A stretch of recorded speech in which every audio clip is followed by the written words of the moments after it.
है अरविंद सोखा भैया बतौली ना कि गांव हर तरह से भरल पुरल बा।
संविधान मेरा पूरा असर दिखाएगा। अब ही तक बहुत कम भैया हो, अब ही कुछ कम दिन बाकी है, ज्यादा दिन चल रही, कुछ दिन बाकी है। हमारे सुशील भैया कभी नहीं कहना है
संविधान की देन है।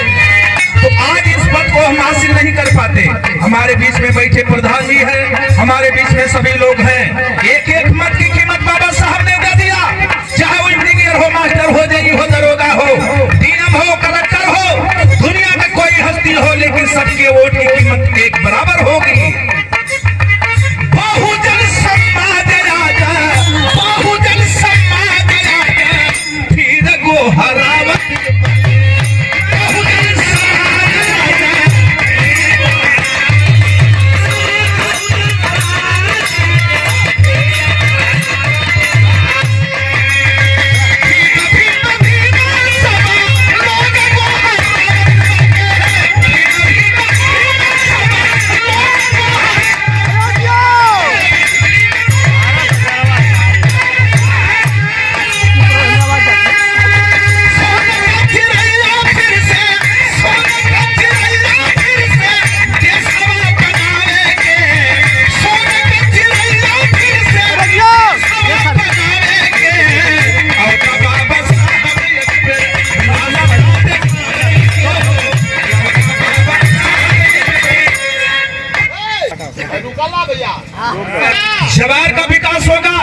ब्लॉक का विकास होगा, फिर आप जिला पर जाएंगे, फिर मंडल पर जाएंगे, फिर प्रदेश देश पर पहुंचेंगे।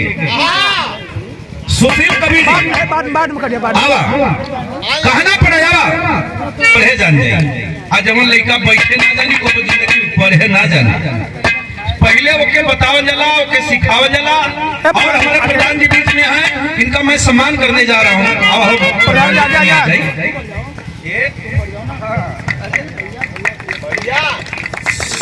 ये दुनिया के सबसे बड़ा पद प्रधान और दुनिया का सबसे बड़ा पद और राष्ट्रपति और प्रधान, ये दो ऐसा पद है। भारत का प्रधान राष्ट्रपति होला और गांव का प्रधान ई साहब होला।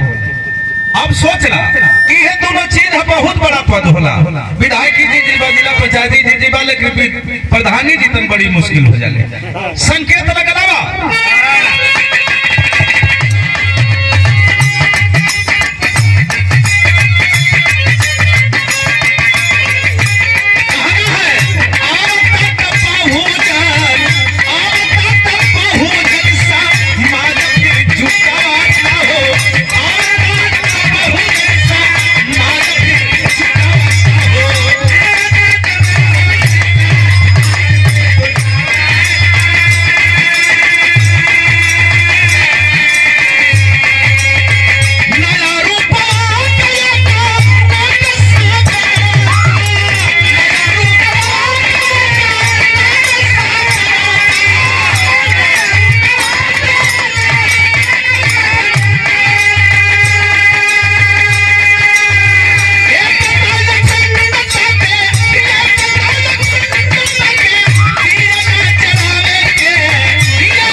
मसाल जला कर गया, एकता अखंडता का दिया दीपक जला कर गया। समाज में अब हमें सिर्फ एकत्रित होना है। कहा जला कहे कबीर दूठे मुंगरी डरावा, जैसे माने वो के वैसे मनावा।